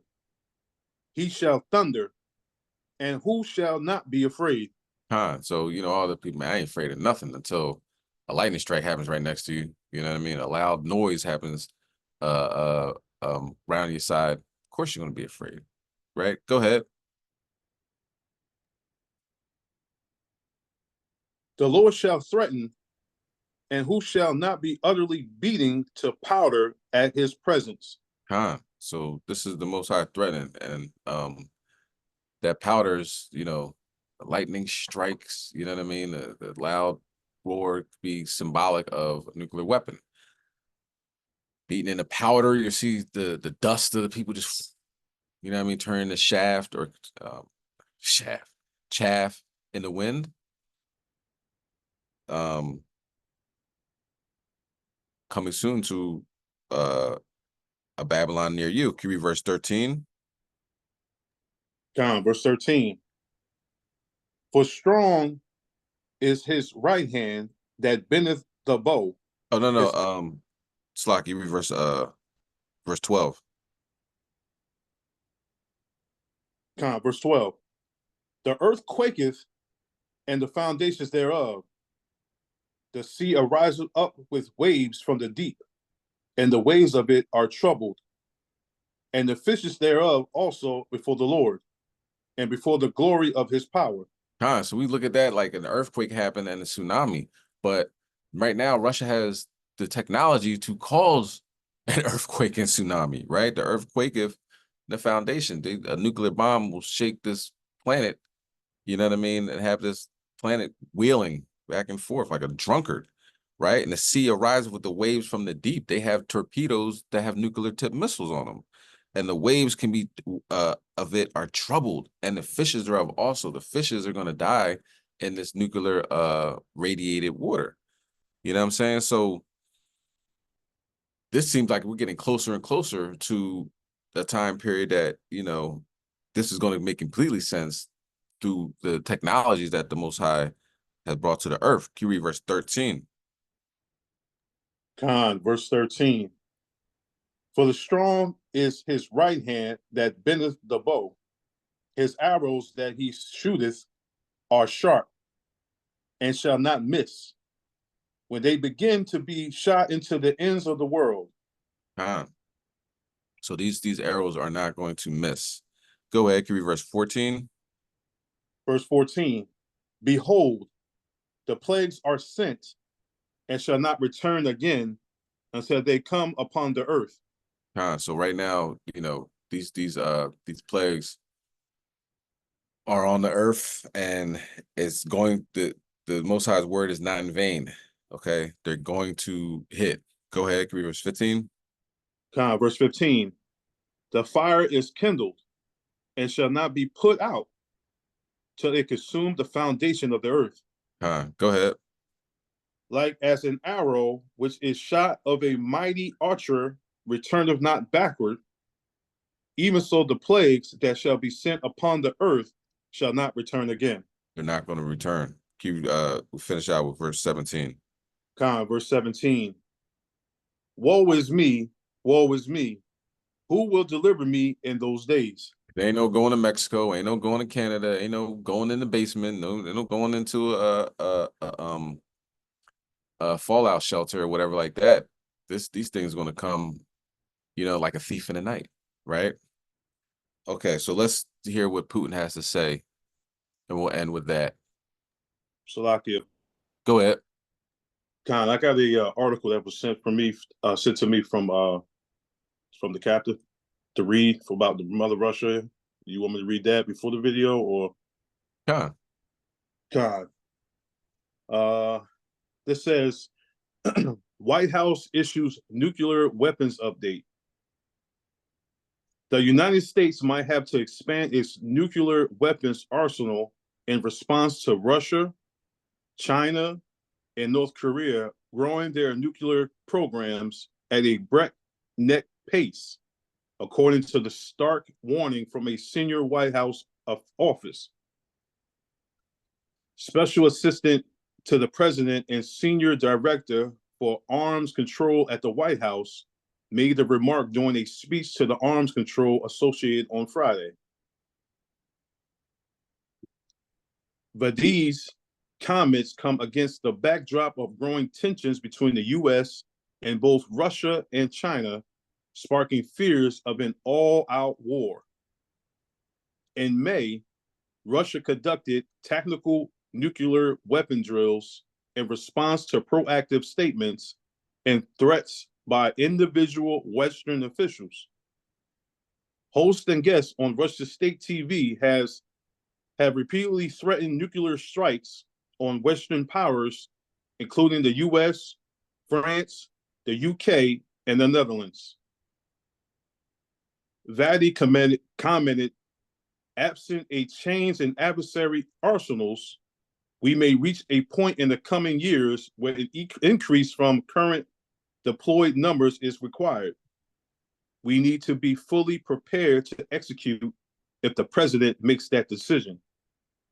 If that day comes, it will result in a determination that more nuclear weapons are required to deter all adversaries and protect the American people and our allies and partners. During his address, Vadi warned that China, Russia, and North Korea are all expanding and diversifying their nuclear arsenals at a breakneck pace, showing little or no interest in arms control. He also claimed the three powers, along with Iran, are increasingly cooperating and coordinating with each other in ways that run counter to peace and stability, threaten the United States, our allies, and our partners, accelerate region tensions, including by sharing missile and drone technology.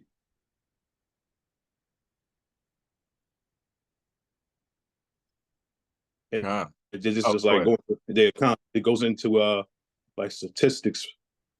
Here we go. Salakia. On Wednesday, Russia's President Vladimir Putin warned he could deploy conventional missiles within range of Western powers as a number of these gave Ukraine permission to hit Russian military targets on its own soil with their weapons for the first time. 2 days later, on June 7th, Putin was asked whether Russia should hold a nuclear pistol to the Temple of the West during the St. Petersburg International Economic Forum, but he said this was not required at present. Referring to the nuclear weapons, he commented, "The use is possible in the exceptional case in the event of a threat to the sovereignty and territorial integrity of the country. I don't think that such a case has come. There is no such need." He commented, "I don't want to see this country get into a nuclear war and be so badly damaged. What we say won't matter. This place won't matter. Nothing will matter because practically nothing is going to be here anymore. The level of power and weaponry, that's real weaponry. That's worse than the weaponry we were talking about a little while ago. This is obliteration, maybe world obliteration, and we have a man is not capable of discussing it. The only global warming that matters to me is nuclear global warming, because that's the real deal." The president said that, huh? God. President. That's usually very selective in his words. He said the global warming that's important. It's the nuclear global warming. He says not off the table. You know what I mean? Want to use them, but I will. Go ahead. Shalakia. So it said that they had, I think he skipped that part, that Russia had 5,888 warheads. And America has like 5,200 and something. So Russia's ready. Let me see if Shalakia, let me see. Did I miss that? Oh yeah. Yeah, Khan, Salaki's right. According to the Reuters, the U.S. has not exceeded the limit of 1,550 strategic nuclear warheads, which was set out in 2010. New START treaty signed with Moscow, though Russia suspended its participation in 2023 as tension surged following its all-out invasion of Ukraine in February 2022. According to statistics figures for January 2023, Russia had the largest nuclear arsenal in the world with 5,889 warheads, followed by the US with 5,244. China had 410 warheads, but is rapidly expanding in arsenal, while America allies, France and the UK had 290 and 225 nuclear warheads, respectively. And they're assuming that China has 400 or something. Nobody knows what China has. So America's enemies and foes are surrounding them. All right, let's see what Putin says out of his own mouth. I think it's pretty much, the things that he was bringing out in the article. Biden is clarifying how Ukraine can legally use American weapons to strike Russia. Alex Hogan explains. While the fighting intensifies along Ukraine's eastern front, Russian President Vladimir Putin is issuing another ominous warning to the West. This time, it's over American-made missiles being used to strike targets inside Russia.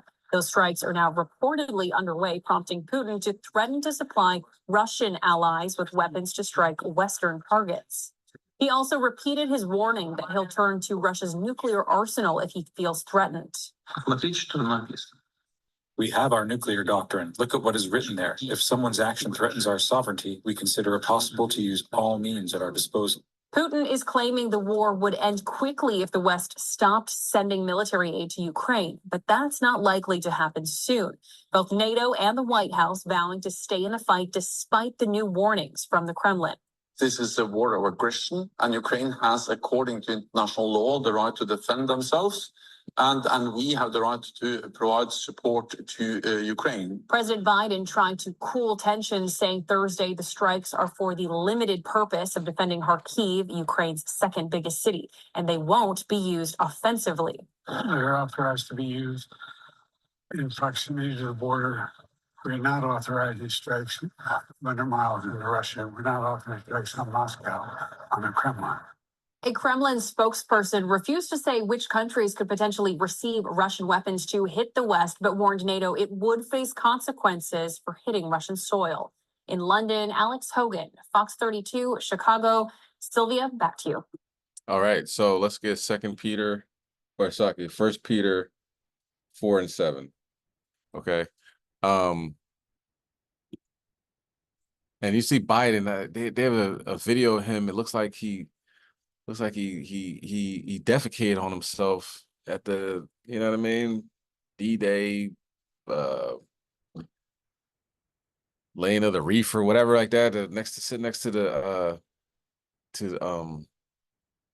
French President Macron. He's like, you ever a toddler, like, you know, you're a toddler and like they're running around and they stop and just, you're like, what are you doing? Nothing. You going to the bathroom, aren't you? No. You know what I'm saying? Because they feel embarrassed or whatever. It looked like he was doing, and everybody's looking at him like, bro, are you just pooping? Are you pooping on yourself right now? That's what our president, that's what the American president is like. Everybody in the world is talking about that, you know? And then he turns around, just looks at nothing, and then everybody else turns and looks like, what do you see? I'm sure he sees something. You might see an angel sitting there like, I'm about to chop your head off. It might be the Grim Reaper sitting there with his sickle like, I'm coming for you. You know what I'm saying? So he might have seen something, but nobody else could see it. Let's bring that out. 1 Peter chapter 4, verse 7. Con, this is the book of 1 Peter, chapter 4 and verse 7. When everybody have it, please say con. Con.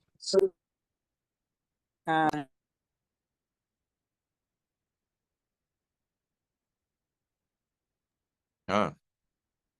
Con, verse 7. But the end of all things is at hand. Be ye therefore sober and watch until prayer. All right, you got Russian nuclear missiles 100 miles away from Florida. And you're like, man, that happened in the 60s. They ain't had no mortar hornets in the 60s. They ain't had no venomous spiders in the 60s. They ain't have an economic collapse that's banks closing and all this other stuff. It was vibrant, vibrant 60s in America. You know what I mean? You could work, gas costs $0.25. You know what I mean?